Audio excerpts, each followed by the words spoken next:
let's discuss the latest comments by our commander-in-chief about the financial situation of Americans. I don't know if you caught this, but last week during an interview, I believe they're on the lawn in the White House. It sounds like you can hear the helicopter in the back. He was asked by a reporter how does it change your negotiating tactics with the situation here in Iran when it comes to the hardships Americans are facing financially? And his answer was pretty much along the lines of, I don't think about it. It doesn't impact my negotiating process at all. I don't think about Americans' financial situation. And he goes on to say, because I don't want to get too clickbaity with trimming the quote off. He goes on to say, all that matters is Iran can't have a nuke.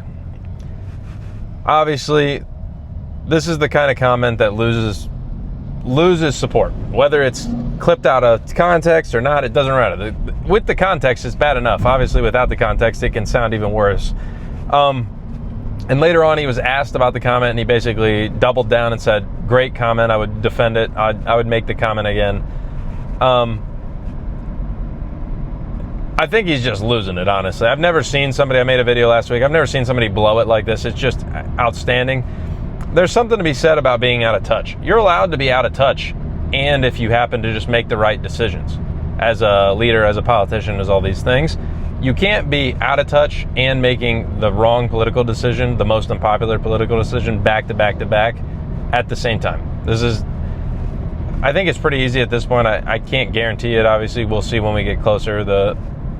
The political memory in this country is very short, so we'll see what happens by the come November midterms. But I can't really see at this point any way that the Republicans don't lose the House. I mean, I know they're trying to do some weird procedural stuff to try to mix up their maps for each state and things like that and get the votes. I just don't see it. I mean, the president is the head, the figurehead, whatever you want to call it, but it's the main focal point of the whole government, and there's a lot of attention paid to this kind of stuff, especially when people are pissed because prices are up. You can't afford to come out and say, I don't think about it at all.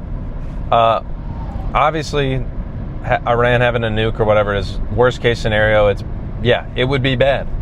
But also, everything's a trade-off in this game, and people are short-term thinkers generally. So when they go and pump their gas, I know we made a video about that, or they go to the grocery store and prices are up, or they do any of these things and their expenses are through the roof, or they're living paycheck to paycheck, which so many Americans already are at that point anyway, they couldn't give a shit less about what's going on in the Middle East other than pump the oil and get it over here so I can get gas for sub $3, $2.50. That's generally how people think about it.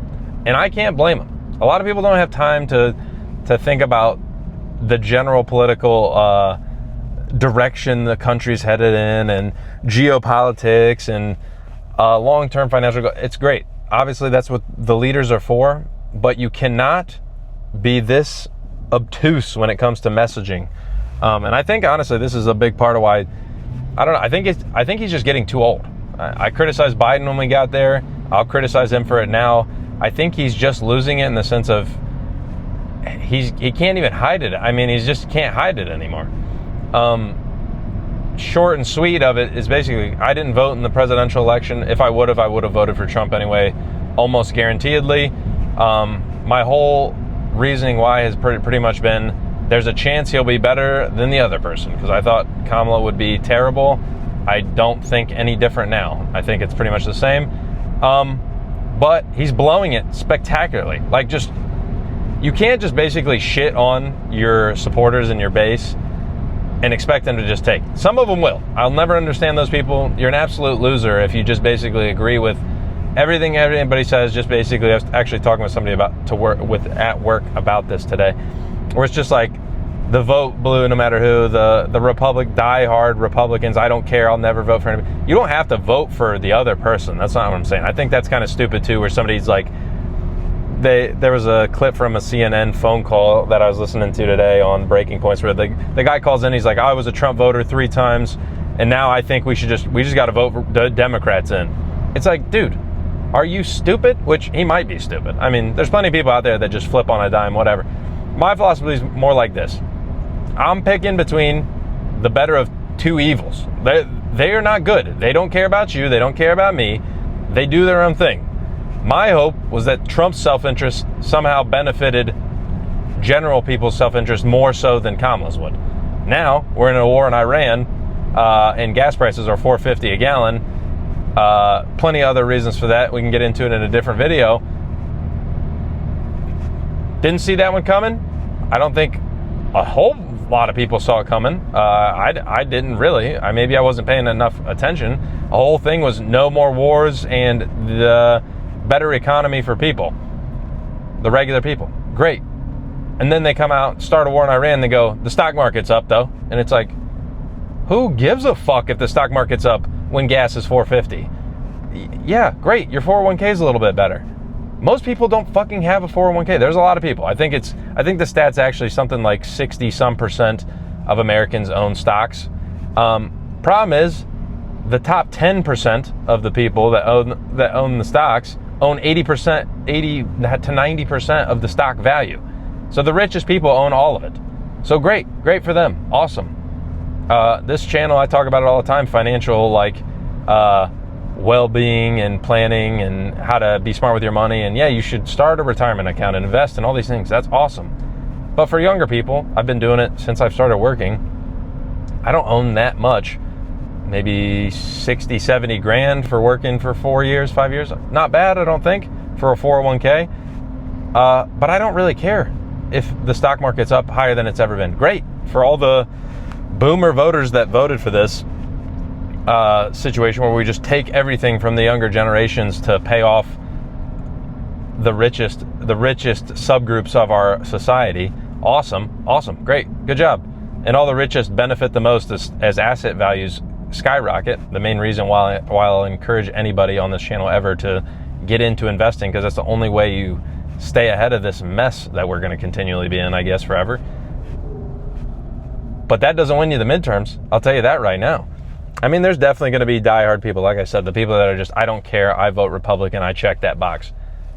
Good for you, man. I hope everything's going great. If you're 70 and you're retired and you check that box, awesome. If you thought the Democrats were going to ruin the country, whatever, fair enough, sure, whatever.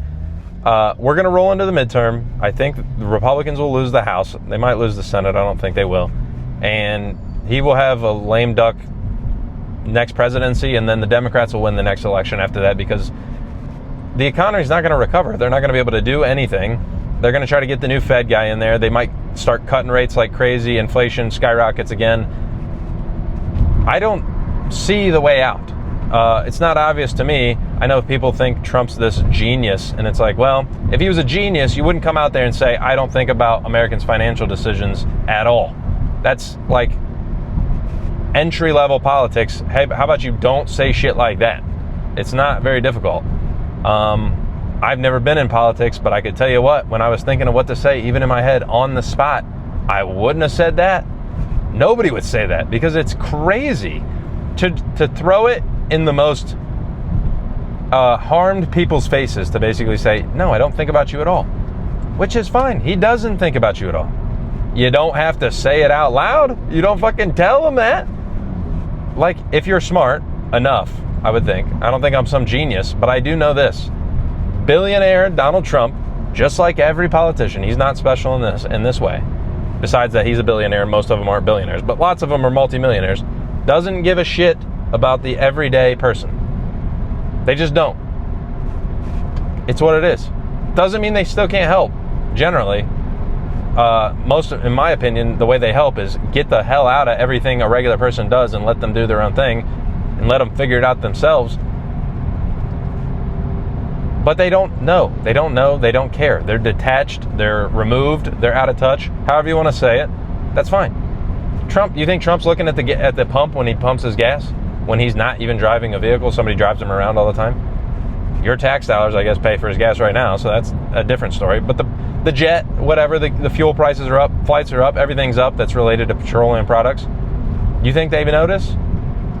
Maybe a little. But this isn't number one. Gas prices for the regular person can be an actual budgetary item that's like, dude, if I can't pay for gas, I can't go to work. If I can't pay for gas, I can't go get the groceries. Shit like that. Now, $4.50, I don't think it is the end of the world where it's like, hey, everything goes to hell because gas prices are this high. But if it maintains this and stays this way all through summerish into fall, you're going to have serious problems. I don't think it's getting better anytime soon either. We talked about it in the previous video. But to me, this is just outstanding. And you can get on here and try to, whatever. You want to say, oh, you didn't see it coming? We all should have seen it coming. It's like, I'm not convinced that Kamala wouldn't have started this conflict in Iran either. The Ukraine thing popped off under Biden with little to no pushback, and then we just dumped a bunch of money to Ukraine. Now we're dumping more money to Israel while we fight in the Middle East again for the upteenth time. It's just a continuing cycle where the poorest among us get buried beneath increased costs and inflation because Iran can't have a nuke. Great, awesome. Can we figure out a different way to do it where the bottom 50% of the population doesn't suffer the most? I don't know if it's possible. I don't know. I'd like to know what you guys think. Leave a comment on the video. I'd appreciate it. Give me your estimate on when gas prices go down, because I don't think they're going down anytime soon. I think it's going to be 2-3 months. We might see after effects and pricing all the way into November, December, wintertime this year. So who knows? Appreciate it if you leave a like on the video, and I'll catch you guys tomorrow.